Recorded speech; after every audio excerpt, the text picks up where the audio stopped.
भक्तजनों, माताओं, बहनों, सादा जय श्री कृष्ण।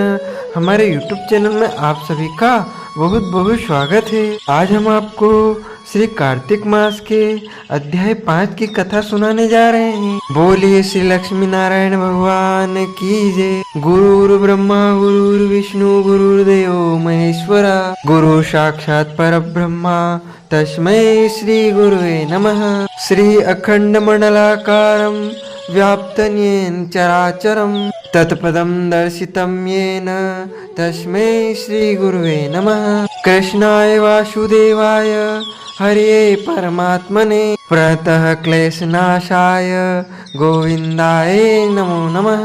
जय जय श्री राधा रमण, जय जय नवल किशोर, जय गोपी चित चोर प्रभु, जय जय माखन चोर। मात मेरी श्री राधिका, पिता मेरे घनश्याम, इन दोनों के चरणन में मेरा बारंबार प्रणाम, मेरा बारंबार प्रणाम। मोहिनी मूरत श्याम की वो मन रही समाए, जो मेहंदी के पात में लाली रही समाए। धन यौवन एक दिन उड़ जाएंगे जैसे उड़े कपूर, मन मूरख तू राम भज क्यों चाटे जगधू। राम कृष्ण तो एक है अंतर नहीं निमेष, इनके नयन गंभीर है उनके चपल विशेष। राधे तू बड़ भागिनी कौन तपस्या की, तीन लोक तारण प्रभु शो तेरे आधि। बोलिए श्री वृंदावन बिहारी लाल की जय। कार्तिक मास अध्याय 5 की कथा का यहाँ पर प्रारंभ होता है। प्रभु मुझे सहारा है तेरा जग के पालनहार। कार्तिक मास महात्म की कथा करो विस्तार। राजा प्रतु बोले, हे नारद जी, आपने कार्तिक मास में स्नान का फल कहा, अब अन्य मासों में विधि पूर्वक स्नान करने की विधि, नियम और उद्यापन की विधि भी बतलाइए। देवर्षि नारद ने कहा, हे राजन, आप भगवान विष्णु के अंश से उत्पन्न हुए हैं, अतः यह बात आपको ज्ञात ही है। फिर भी आपको यथाचित विधान बतलाता हूँ। अश्विन माह में शुक्ल पक्ष की एकादशी से कार्तिक के व्रत करने चाहिए। ब्रह्म मुहूर्त में उठकर जल का पात्र लेकर गांव से बाहर पूर्व अथवा उत्तर दिशा में जाना चाहिए। उसके बाद जो मनुष्य मुख शुद्धि नहीं करता उसे किसी भी मंत्र का फल प्राप्त नहीं होता है। अतः दांत और जीभ को पूर्ण रूप से शुद्ध करना चाहिए और निम्नलिखित मंत्र का उच्चारण करते हुए दातुन तोड़नी चाहिए। हे वनस्पति, आप मुझे आयु, कीर्ति, तेज, प्रज्ञा, पशु संपत्ति, महाज्ञान, बुद्धि और विद्या प्रदान करो। इस प्रकार उच्चारण करके वृक्ष से 12 अंगुल की दातुन ले।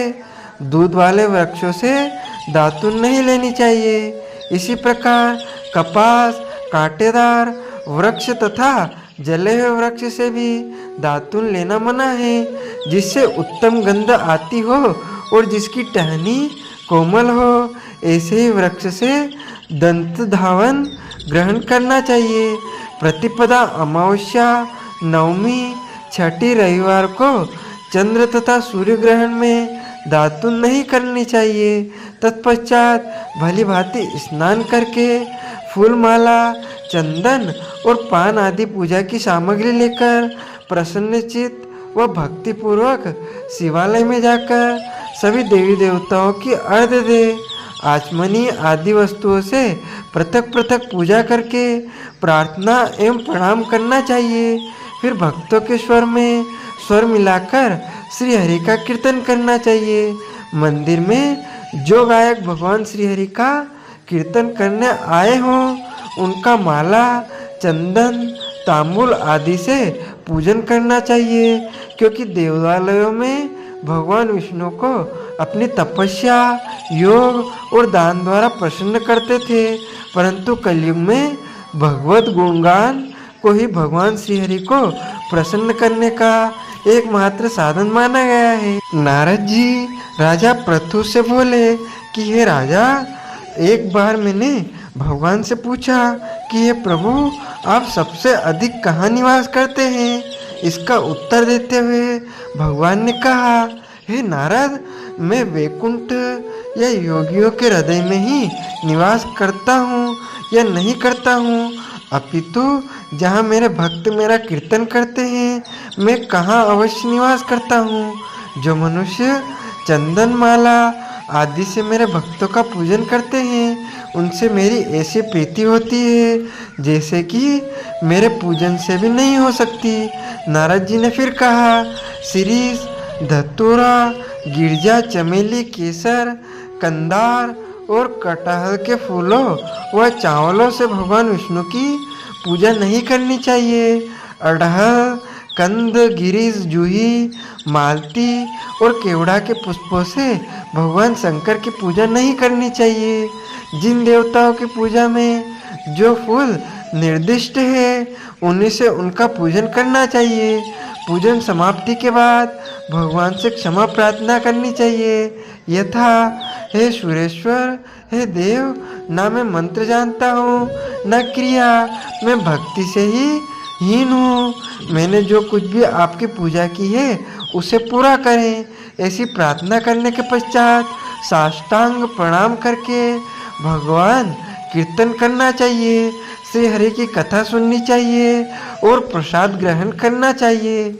जो मनुष्य उपरोक्त विधि के अनुसार कार्तिक व्रत का अनुष्ठान करते हैं वह जगत के सभी सुखों को भोगते हुए अंत में मुक्ति को प्राप्त करते हैं। इसी प्रकार यहाँ पर कार्तिक मास के अध्याय 5 की कथा का समापन होता है। बोलिए श्री हरि लक्ष्मी नारायण भगवान की जय, मोर मुगड़ बंसी वाले की जय। अच्युतम केशवम राम नारायणम श्री कृष्ण दामोदरम वासुदेवम भजे, श्रीधरम माधवम गोपिका वल्लभम, श्री जानकी नायकम श्री रामचंद्रम भजे। जानकी मनोहरम सर्वलोक नायकम श्री शंकरादिसेवितम पुण्य नाम कीर्तनम, श्री राम राम राम राम राम नाम तायकम, राम कृष्ण वासुदेव